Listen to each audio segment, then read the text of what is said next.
Hello students, we will continue further with electrostatics. In the previous video, we had ended the lecture with electric field. हम लोगों ने ये कहा था कि when you have a point charge, point positive charge, it will create electric field which is radially outwards. ये electric field का direction होता है. Okay. ना ये जो लाइंस होती है इन लाइंस को कहा जाता है electric field lines. Electric field lines. ठीक है. अब किसी भी चार्ज, ये आपका चार्ज है एंड यहां से ये इलेक्ट्रिक फील्ड लाइंस ओरिजिनेट हो रही है. So the number of electric field lines originating, so number of field lines is directly proportional to the magnitude of the charge. Magnitude of charge. Charge अगर जो ज्यादा होगा तो नंबर ऑफ फील्ड लाइंस जो होंगी वो ज्यादा होंगी. चार्ज अगर जो कम होगा तो नंबर ऑफ फील्ड लाइंस जो होंगी वो कम होंगी. फिर हम लोगों ने ये भी कहा था कि मान लीजिए आपकी एक इलेक्ट्रिक फील्ड लाइन है. अगर जो इस पे आप चार्जेस रखते हैं, if you keep a let's say negative charge on it, तो नेगेटिव चार्ज पे जो फोर्स होता है वो हमेशा उल्टे डायरेक्शन में होता है. तो इस नेगेटिव चार्ज पे जो फोर्स होगा वो ये डायरेक्शन में होगा. And when you keep a positive charge पे जो फोर्स होता है वो हमेशा इलेक्ट्रिक फील्ड के डायरेक्शन में होता है. आपका इलेक्ट्रिक फील्ड जो है वो रेडियली आउटवर्ड्स है, तो इस पे जो फोर्स होगा वो भी बाहर की तरफ होगा. Okay, so these were the concepts that we had looked at in the previous lecture. अब इस लेक्चर में ये चीजें और आगे कंटिन्यू करता है. Okay, so let's say if you have a positive charge, similarly what would happen if you have a negative charge? Okay, now how will you find it out कि इलेक्ट्रिक फील्ड का direction क्या होगा? तो वापस electric field का direction find out करने के लिए मान लो आपको इस पॉइंट पे इलेक्ट्रिक फील्ड का डायरेक्शन फाइंड आउट करना है. तो जिस भी पॉइंट पे इलेक्ट्रिक फील्ड का डायरेक्शन फाइंड आउट करना होता है, आप वहां पे एक पॉजिटिव चार्ज रख देते हो. अगर जो आप यहां पे एक पॉजिटिव चार्ज रखोगे तो what will happen to this positive charge? Obviously it will be attracted towards the negative charge. तो ये वाला जो पॉजिटिव चार्ज है, this positive charge will move in this direction. And because this positive charge will move in this direction, what will happen है, हम लोग हमेशा यही कहते हैं ना कि पॉजिटिव चार्ज पे फोर्स जिस भी डायरेक्शन में लगता हो उसी डायरेक्शन में इलेक्ट्रिक फील्ड का भी डायरेक्शन सेम होगा. तो अगर जो इस पे फोर्स ये डायरेक्शन में लग रहा है तो इस पर्टिकुलर पॉइंट पे जो इलेक्ट्रिक फील्ड होगी वो भी यही डायरेक्शन में होगी. Okay, so similarly if you want to find out the direction of electric field at this point, आप वापस क्या करोगे? आप यहां पे एक पॉजिटिव चार्ज रख दोगे. अब आपको पता है कि ये जो पॉजिटिव चार्ज है ये हमेशा नेगेटिव चार्ज की तरफ आएगा, तो इलेक्ट्रिक फील्ड का डायरेक्शन ऐसा होगा. So if you look at different points, यहां पे इलेक्ट्रिक फील्ड का डायरेक्शन ऐसा होगा, यहां पे इलेक्ट्रिक फील्ड का डायरेक्शन इस तरफ होगा. सो ये जो आपकी फील्ड लाइंस है, ये फील्ड लाइंस ऐसी होंगी.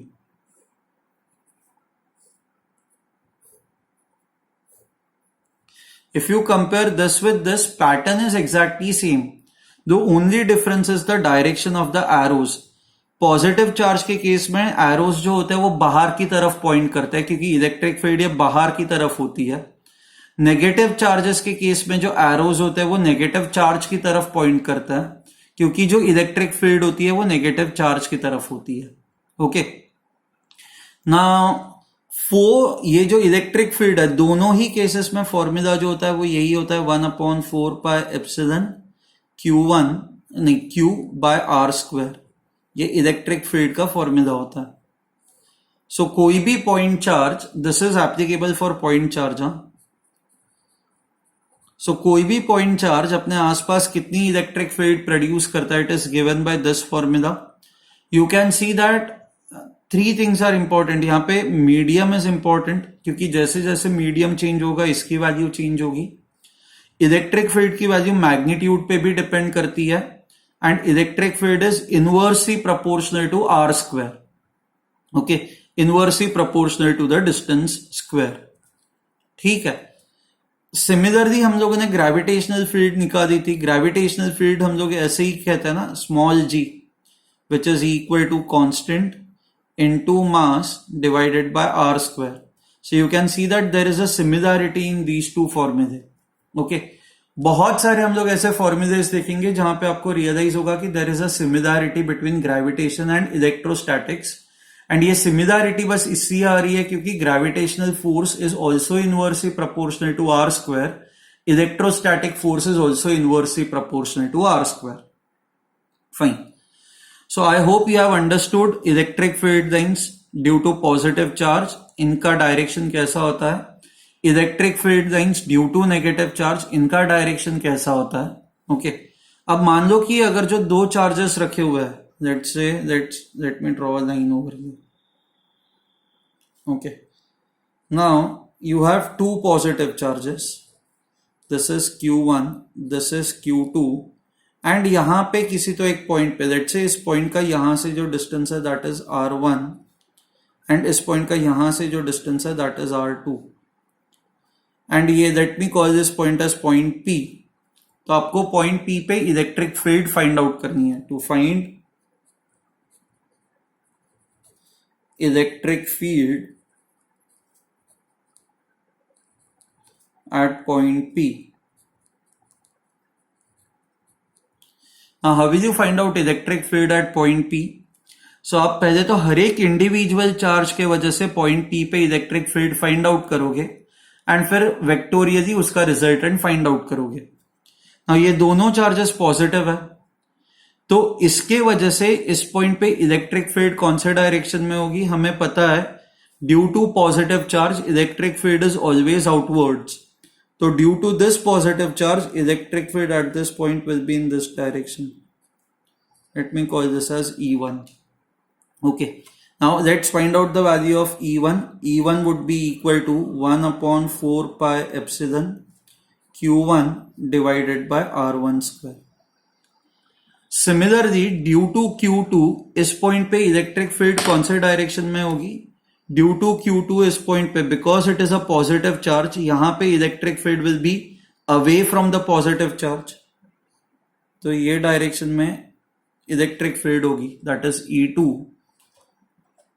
सो E2 would be equal to 1 upon 4 pi epsilon Q2 upon R2 square. ठीक है.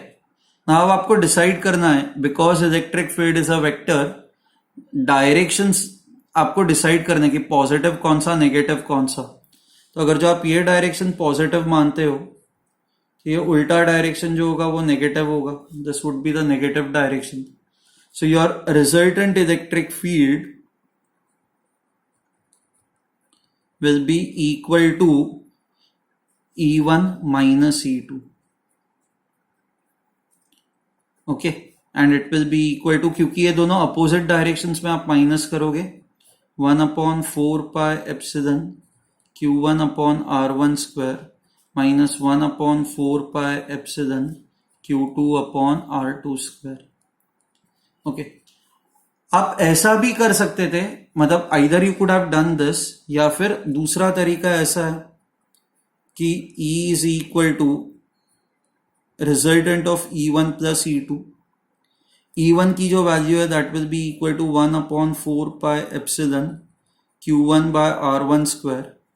E2 की जो वैल्यू है वो ये है, बट E2 का डायरेक्शन अपोजिट है, तो आप माइनस लिखो 4 pi epsilon Q2 upon R2 square which is same as this. ठीक है. Now it is very important कि आपको ना इलेक्ट्रिक फील्ड का डायरेक्शन समझ में आना चाहिए. सो से फॉर एग्जाम्पल लेट्स से एक ऐसी लाइन है,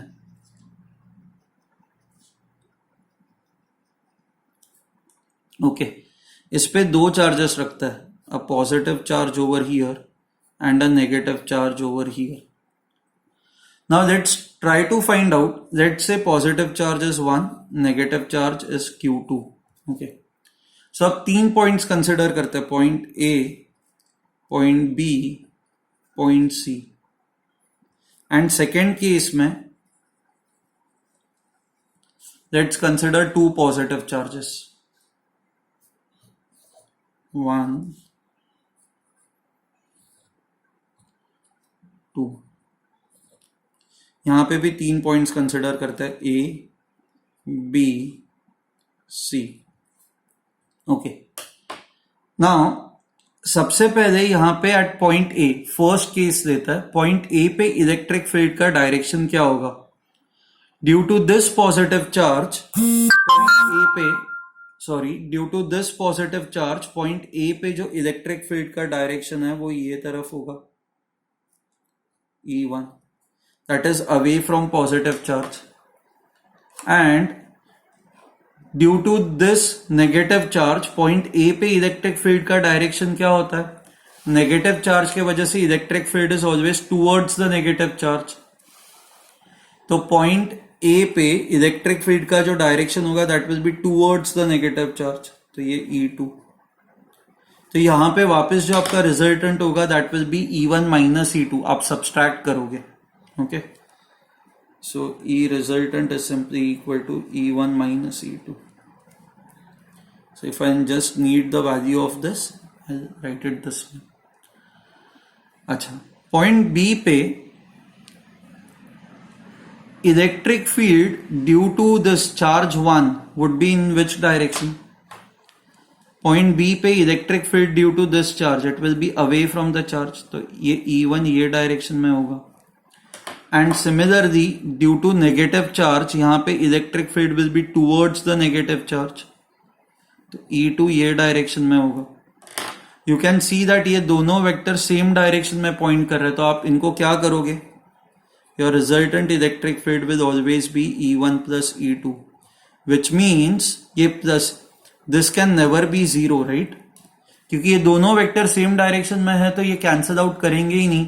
तो यहां पे बीच में आप कोई भी point low, electric field can never be zero in this part. I hope you have understood this. इस रीजन में between 1 and 2 electric field can never be zero, क्योंकि वो हमेशा एड अप ही होगा. वापस आप पॉइंट सी पे आओ तो due to this negative charge electric field का जो डायरेक्शन होगा that will be towards the negative charge, that is E2. And due to this positive charge यहां पे इलेक्ट्रिक फील्ड का जो डायरेक्शन होगा that will be away from this charge. Away मतलब ये डायरेक्शन में. So again your resultant electric field जो होगी that will again be equal to E1 minus E2. ठीक है. सो only in this region you can be very sure, इस region में आप you can be very sure electric field can never be equal to zero. ये आपको आया समझ में? तो इस रीजन में अगर जो electric field is never equal to zero, इसका मतलब इस रीजन के अंदर अगर जो आप कोई भी चार्ज रखते हो तो उस पे हमेशा कुछ ना कुछ फोर्स लगेगा ही लगेगा. The reason is because force on any charge, how do you find out force on any charge? is equal to value of charge into electric field. अब electric field is not equal to zero, charge is not equal to zero, so therefore force will also not be equal to zero. So if you keep any charge in this region, it will always experience a force. Charge kept in this region will always experience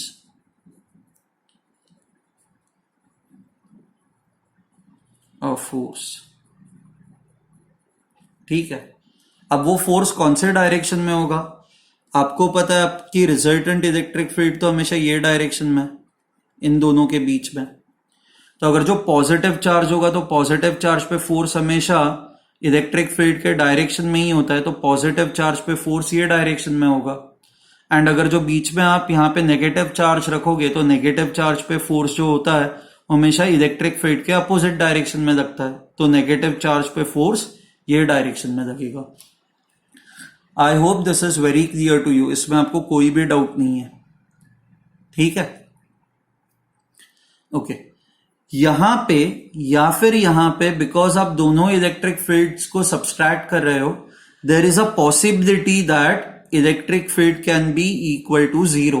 Okay, so either electric field can be equal to zero over here or electric field can be zero over here. दोनों जगह पे electric field zero नहीं हो सकती. Okay, so electric field अगर जो इस region में जीरो है तो यहां पे वो जीरो नहीं होगी। सिमिलरली इलेक्ट्रिक फील्ड अगर जो इस रीजन में जीरो है तो यहां पे जीरो नहीं होगी। ठीक है, फाइन। अब जैसे हम लोग यहां पे आते हैं तो यहां पे क्या होगा, पॉइंट ए पे इलेक्ट्रिक फील्ड दिखता है तो due to charge 1 electric field का जो डायरेक्शन होगा वो ऐसा होगा, away from the charge. Due to charge 2 यहां पे इलेक्ट्रिक फील्ड का जो डायरेक्शन होगा that will be away from the positive charge. Away from the positive charge मतलब वापस यही डायरेक्शन में होगा। इलेक्ट्रिक फील्ड का जो डायरेक्शन होगा E2 ये डायरेक्शन में होगा। So your resultant electric field would be equal to E1 plus E2। आप दोनों को ऐड करोगे क्योंकि ये दोनों फील्ड सेम डायरेक्शन में। सिमिलरली अगर जो हम लोग पॉइंट सी पे आते हैं, so you can see that यहां पे electric field can never be equal to zero. So in this region to the left of 1 electric field can never be equal to zero. Similarly आप यहां पे आते हो तो ड्यू टू चार्ज 2 इस point पे इलेक्ट्रिक फील्ड का direction क्या होगा, अवे फ्रॉम पॉजिटिव चार्ज, तो E2 ये डायरेक्शन में होगा। Similarly, due to charge 1, electric field at this point will be away from the positive charge. So E1 will be in this direction. ठीक है, okay. Now again यहाँ पे आप electric field देखो, so it will be equal to, sorry, I should have used this green pen. यहाँ पे वापस आप इलेक्ट्रिक फील्ड देखो तो it is E1 plus E2, क्योंकि सेम डायरेक्शन में तो आप वापस इनको ऐड करोगे तो यहां पे भी electric field can never be zero. So when you have two similar charges, either they can both be positive और they can both be negative, electric field on this side and electric field on this side will never be equal to zero. अब बीच में देखते हैं, due to this charge plus charge 1 electric field will be in this direction, that is E1, and due to the charge 2 electric field will be in this direction, E2. तो यहां पे you can see that both the vectors are in the opposite direction. तो यहां पे जो resultant electric field होगी वो find out करने के लिए आपको इनको सब्सट्रैक्ट करना पड़ेगा। Now there is a possibility, हर जगह पे ऐसा होगा ऐसा नहीं है, बट कोई तो एक ऐसा पॉइंट होगा जहां पे ये दोनों वेक्टर्स एग्जैक्टली एक दूसरे को कैंसल आउट करेंगे and resultant electric field will be zero. So what I can say is in this region there will be a particular point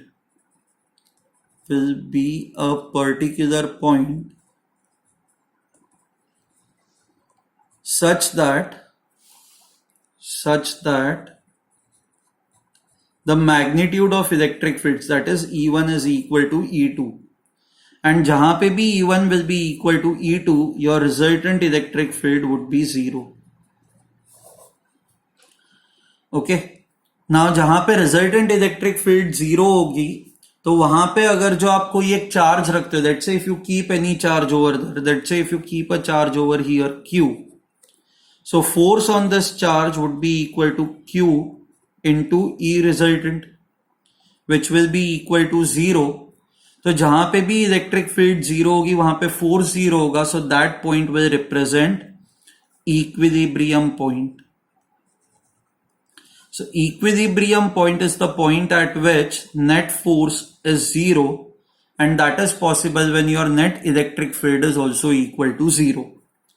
ठीक है, now this covers the analysis of electric field due to point charges. Point charges के वजह से electric field कैसी होगी, I hope इसकी idea आपको यहां पे आ चुकी है। Okay, fine. Now the question is, हमें ये तो पता चल गया कि कहीं ना कहीं पे एक इक्विलिब्रियम पॉइंट होगा, बट हमें ये भी पता है कि इक्विलिब्रियम जो होता है ये दो टाइप के होता है। One is your stable equilibrium and second one is the unstable equilibrium. Question is, how do you decide whether the equilibrium is a stable equilibrium or it is an unstable equilibrium? So it is very simple. ये दो charges positive है, तो यहां पे अगर जो आप जो चार्ज रख रहे हो वो भी सिमिलर होगा, मतलब वो भी पॉजिटिव होगा, तो that equilibrium would be a stable equilibrium. Okay, so if similar charge is kept, if similar charge is kept, it becomes a stable equilibrium.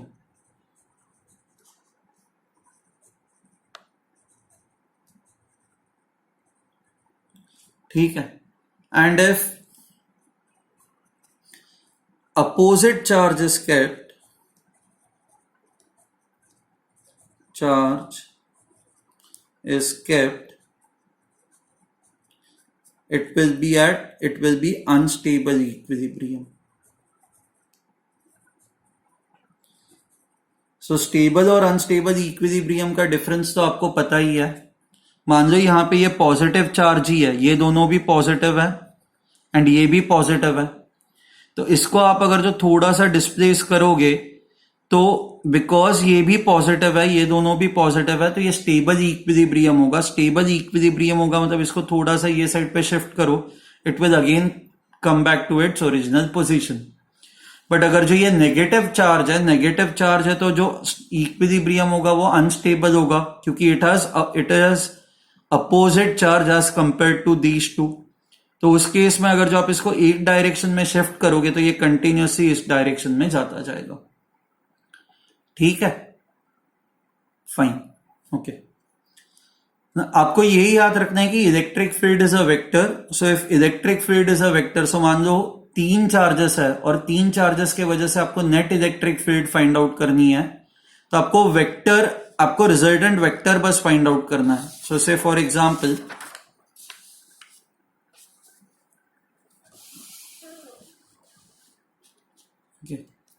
Let's say you have a hexagon, regular hexagon, 2, 3, 4, 5, 6. Okay, and ये सारे corner पे you have similar charges, let's say plus q, q, q, q, q, q. Okay, and आपको ना ये hexagon के exactly centre पे electric field find out करनी है. हाँ, हमें ये पता है कि इस पॉजिटिव चार्ज के वजह से यहाँ पे इलेक्ट्रिक फील्ड ये डायरेक्शन में होगी, इस पॉजिटिव चार्ज के वजह से यहाँ पे इलेक्ट्रिक फील्ड ये डायरेक्शन में होगी, away from the charge. And because magnitude same है, डिस्टेंस सेम है, हमें पता है इलेक्ट्रिक फील्ड का फॉर्मूला होता है 1/4 pi epsilon q by r square. q same है, r सेम है, तो इलेक्ट्रिक फील्ड भी सेम होगी. इलेक्ट्रिक फील्ड सेम होगी तो ये दोनों वेक्टर्स एक दूसरे को कैंसल आउट करेंगे, तो इन दोनों के वजह से नेट इलेक्ट्रिक फील्ड जीरो हो जाएगी. वैसे ही इन दोनों के वजह से नेट इलेक्ट्रिक फील्ड भी जीरो होगी एंड इन दोनों के वजह से भी नेट इलेक्ट्रिक फील्ड जीरो होगी. तो यहां पे रिजल्टेंट इलेक्ट्रिक फील्ड जो होगी that would be equal to zero. ठीक है, अब I hope you have understood this. If this is your centre, तो electric field at the centre would be equal to 0. Now, let's say if you have this kind of a structure,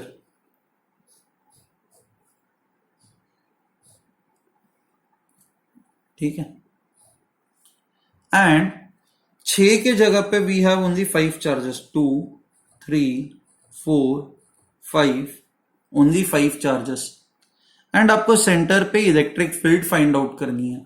okay, ना हमें ये पता है कि अगर जो 6 charges होते, let me number them, let's say this is 1, 2, 3, 4, 5, 6. Okay, and यहां पे you have 1, 2, 3, 4, 5. You have only 5 charges. So I know this electric field due to 1 plus 2 plus 3 plus 4 plus 5 and plus 6, resultant electric field is equal to 0, right? Okay, centre पे जो electric field है due to all 6 charges is 0, but हमें तो अब centre पे electric field only due to 5 charges चाहिए. So in this case E1 plus E2 plus E3 plus E4 plus E5 will be equal to just minus of E6. So आपको बस क्या करना है, अगर जो आपको इन पांचों के वजह से यहां पे इलेक्ट्रिक फील्ड फाइंड आउट करनी है, तो आप एक काम करो, यहां पे अज्यूम करो कि there is also a charge 6, imaginary charge. Okay, मान लो ये सारे पॉजिटिव चार्जेस है, ये सारे पॉजिटिव चार्जेस है, तो यहां पे भी आप एक सिमिलर पॉजिटिव चार्ज रख दोगे. Now if you keep a positive charge over here eight this point, electric field will be in this direction. So this is basically electric field due to 6, charge 6. तो बाकी पांचों के वजह से जो resultant electric field होगी, it is same as this. समझ में आ रहा है आपको? तो बाकी पांचों के वजह से जो आपकी रिजल्टेंट इलेक्ट्रिक फील्ड होगी, उसकी value will be same as this, बस डायरेक्शन जो होगा वो ये होगा. तो आपको बस अब E6 के वजह से यहां पे इलेक्ट्रिक फील्ड फाइंड आउट करनी है, which is very simple. E6 के वजह से इलेक्ट्रिक फील्ड कितनी होगी? 1/4 पाई एप्सिलॉन चार्ज ऑन, इस पे charge which is Q divided by ये distance, that is let's say R, so it is Q by R square. So whenever you have regular polygon मतलब जहां पे सब सारे लेंथ सेम है, सारे चार्जेस अगर जो सेम है, तो आप ये वाली टेक्निक यूज कर सकते हो. ये टेक्निक क्या कहती है कि रिजल्टेंट के वजह से सेंटर पे अगर जो इलेक्ट्रिक फील्ड 0 है, तो बचे हुए 5 चार्जेस के वजह से जो इलेक्ट्रिक फील्ड होगी, that would be equal to electric field due to the 6th charge. I hope this is clear to you. Okay, अब तक हम लोग जो सारे चार्जेस अज्यूम कर रहे थे, those were only point charges. You have to remember this. ये सारा जो एनालिसिस है, ये सारा एनालिसिस बस पॉइंट चार्जेस के लिए एप्लीकेबल है. ठीक है? Okay, now one final point before I and this lecture. हम लोगों ने ये देखा था कि जो फोर्स होता है, हम लोगों ने ये कहा था कि the force between two charges is dependent on the medium. So medium के वजह से क्या होता है? मीडियम के वजह से मैंने आपको यह भी कहा था कि force in the medium is less than force in the air. तो अगर जो मान लो कि यहां पे कोई एक ऐसा मीडियम आ जाता है, तो उस मीडियम से क्या फर्क पड़ता है? What happens due to this medium? So हमें यह पता है कि फोर्स कैसे एग्जिस्ट करता है या फोर्स क्यों एग्जिस्ट करता है. आप पहले एक चार्ज लेके आते हो, एक चार्ज जो है वो अपने आसपास इलेक्ट्रिक फील्ड प्रोड्यूस करेगा. तो मान लो इस पॉइंट पे जो है वो इलेक्ट्रिक फील्ड का डायरेक्शन जो होगा वो ये होगा. If this is your charge Q, so this is electric field due to charge Q1. Okay, let's say this is Q1. अब हम लोगों ने पहले लेक्चर में इंड्यूस चार्जेस और इंडक्शन के बारे में पढ़ा था. अब वो क्या होता है, मान लो यहां पे कोई एक मीडियम है. Okay, you have a medium, let's say you have water in this region. Now water के अंदर भी चार्जेस होते हैं, positive negative charges. Now because you have a plus charge over here, water के जो सारे नेगेटिव चार्जेस है वो ये साइड पे अट्रैक्ट हो जाएंगे, एंड वाटर के अंदर जो सारे पॉजिटिव चार्जेस है उसको ये पॉजिटिव चार्ज ये साइड पे पुश करेगा. ओके, नाउ ड्यू टू दिस सारे पॉजिटिव चार्जेस ये साइड पे आ गए.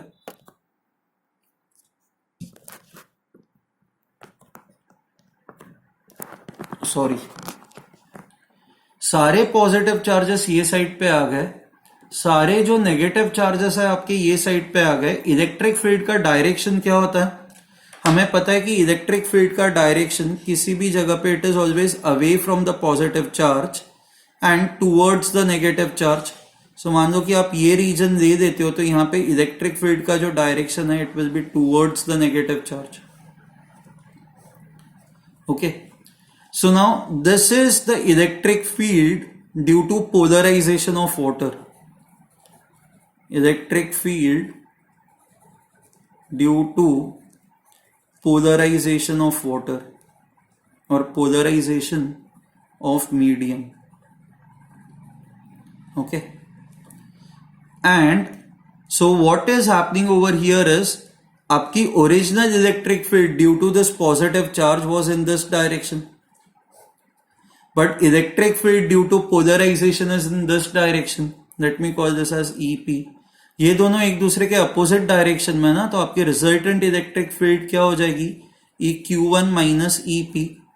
तो आपकी resultant field is reduced, resultant field has reduced intensity or reduced magnitude, has reduced intensity, intensity of the field has reduced। अब फोर्स जो होता है दैट इज, अब आप कोई भी चार्ज यहां पे रख दो, if you keep a charge over here that's a Q2, so ये जो इस पे फोर्स लगेगा that will be equal to Q2 into resultant field. अब because your resultant field has reduced, your force also reduces.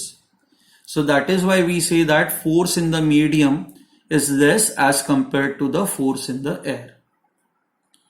ठीक है? Please go through these second and third lectures again. These are very important lectures. यहाँ पे हमने सारा point charges का जो analysis है वो complete किया हुआ है. Going forward now we will talk about extended charges. Extended charges मतलब let's say you have a rod पे अगर जो आपने चार्जेस डाल दिए और यू हैव अ रिंग, तो उस केस में इलेक्ट्रिक फील्ड कैसे फाइंड आउट करेंगे वो हम लोग विल एनालाइज दैट। ठीक है, ओके, थैंक यू।